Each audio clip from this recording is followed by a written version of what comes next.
Let's face it, I don't think anybody really wakes up in the morning and says, all right, today we're going food shopping.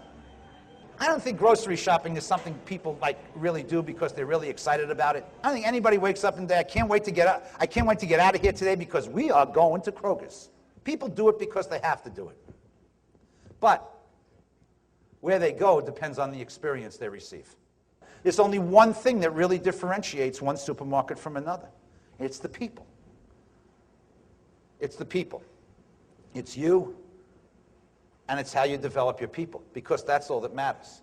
This one right here. All right, give it to me. Do you want this one, or do you want one sliced? No. Oh. Like that? Oh, I'd like it sliced. You'd like it sliced? Is it $3.69? It's on sale for $2 right now. Could you slice it $2? Sure we can. What I came here to talk about first and foremost is leadership. Why? Because you're the leaders in your stores. And consequently, that makes you leaders in this company. But more importantly, I want to start off talking about two things that you're going to need to not just be successful leaders, but stay successful leaders. Not just today, not just tomorrow, but I'm talking on into the future. What I'm talking about first and foremost is your attitude and your commitment. I mean the way you feel about yourself, the way you feel about this company, the way you feel about your store, the way you feel about the people you lead. Because let me tell you something, folks, if you don't believe in who you are, what you do, and the people you lead, well, don't expect anyone else to believe it. And that's attitude. That's commitment. I want to give you 8 key tips that you can start to implement immediately that will help you to develop a more self-motivated staff, will help you communicate more clearly with your people, and to help you to develop your people so that they deliver the highest quality service, so that you can create a store where there is a culture of excellence at every level. Number 1, you need to study others' needs. Not everybody is motivated by the same things. They give us recipes, we give out recipes, and it's the best. Think about it. What makes people love their jobs? What makes people hate their jobs? And what makes people just tolerate it? Money is not as big a motivator as you might think. Let me give you an example. Please raise your hand if you ever worked a job you absolutely positively hated. Raise your hand if you've ever worked a job you absolutely positively hated. Okay, now those of you with your hands up, I want you to think back. On that job you absolutely positively hated, please raise your hand if you ever got a raise. Okay, you got a raise. You hated the job, you got a raise. Now, the day after you got the raise, when you came back to work the next day, did you love the job? Still hated the job. They gave you a raise, you still hated the job. No one ever wakes up in the morning and says, I can't wait to get to work today because they pay me well. No one ever says that. Money does not make people love their jobs. Money only allows them to tolerate their jobs. Money only stops them from quitting. Money only makes them say, God, I'd like to get the heck out of here. I'd like to get a different job, but the pay's pretty good, so I might as well stay. Wow, that's the kind of attitude I want. I might as well stay, like you're doing me a favor. And number 2, expect the best from people. Expect the best. People will rise or fall to your level of communicated expectation. In other words, you need to communicate to your people that you not only expect the best from them, but that you know you will get the best from them, that you know they're capable of it and you know they can do it. I think they need to know that. I think a lot of people are never told that. Number 3, set high standards. It all starts with you. Accountability, you're the one that sets the standards, you're the one that sets the parameters. But within those standards and within those parameters, allow for some individuality, allow for people to be able to make decisions, allow for people to be able to stretch. You don't want to have to make every single decision. The worst thing that can happen is a customer wants something and someone can't make a decision and they got to wait for you. Tomatoes? Yeah, they're right there. Romas? Oh, yeah. How many would you like? Remember, what's the single biggest commodity that people have the least of? What's the single biggest commodity people have the least of? Time. Allow your people to come up with ideas. Allow your people to implement ideas, but give them the parameters. Maybe you'd like to win that $100 fuel card, or maybe you'd like to win that $100 shopping card from Highlander. Either way, register at the front of the store right here today at your neighborhood Highlander. Thank you for shopping your new and improved Cherry Valley Highlander store. Have a great day. Number 4, create an environment where failure is not fatal. please don't be one of those managers who hides in the bushes waiting for people to do something wrong. That guy I told you about, the guy I worked for, that was his forte. Yelling at people when they did something wrong. He would love to catch you doing stuff wrong. Ha! I knew you'd screw up. You could do something great 20 times. You did one thing wrong, that's what you'd hear about. That's what you'd hear about. See, when you're one of those people that only looks for people to do something wrong, you know what happens eventually? You know what happens to those people? They don't do anything.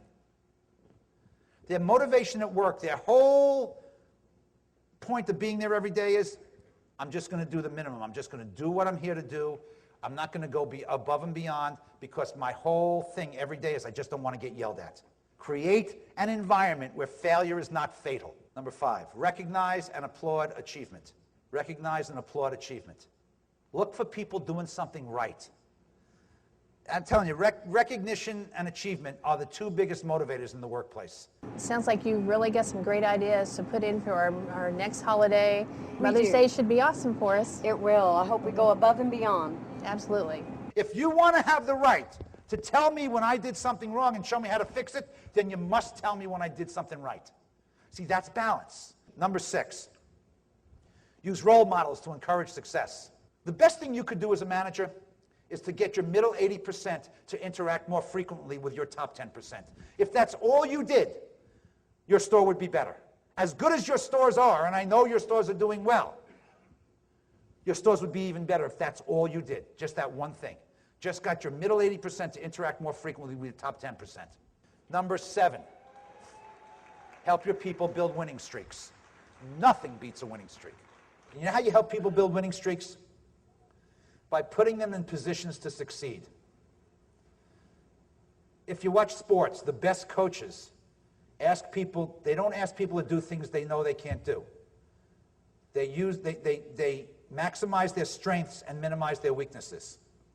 This is my favorite one. Short and sweet. Stop touching everything.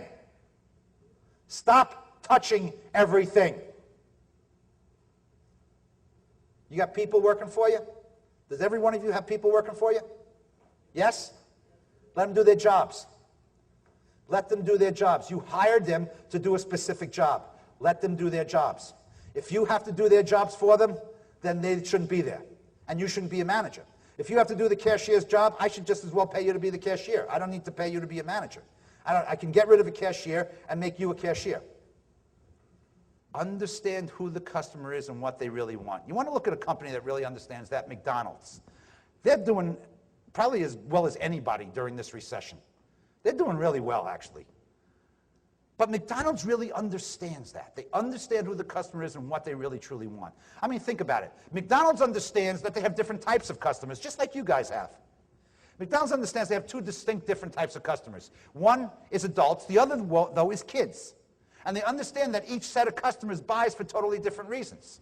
To me, a hamburger, french fries, and Coke is a hamburger, french fries, and Coke. I don't really care where the heck you take the kids. But you know, McDonald's heard that years ago. They heard people saying that. A hamburger, french fries, and Coke is a hamburger, french fries, and Coke. And it really doesn't matter. And if people really believe that it doesn't matter, where do they go? They go to the cheapest. And you don't always want to have the pressure to be the cheapest. You'd rather just be the best. It's easier to be the best than the cheapest, because it's too easy to duplicate it if you're the cheapest. It's too easy for competition to duplicate price than to duplicate service or to duplicate quality. So McDonald's didn't want, it's like saying a supermarket's a supermarket. Then there's really no differentiation. If people really believe that they're all the same, why go to Kroger's? I can just go to any place. McDonald's didn't want that, and you don't want that. So McDonald's decided, you know what? We will no longer sell the children a hamburger, french fries, and Coke. And they don't. Now they sell them a Happy Meal. And you know what a Happy Meal is? It's a hamburger, french fries, and a Coke. Except they take a 5-cent toy, they stick it inside a 5-cent box with little puzzles on the box, and the kids love it. You are the attitude of the store. You are the commitment of the store. Everything starts with you. Your people are your customers. They are the link to the customers that are buying from you. How you treat them is how they will treat the customers. Because people buy from people. People do not buy from buildings. People do not buy from organizations. They do not buy from companies. People buy from people, and the attitudes and the perceptions that people will form of Kroger's only comes from the people they deal with. What are you doing to make the Kroger experience one they say, boy, that was the best food shopping day I've had in a long time. I'm coming back to Kroger's. People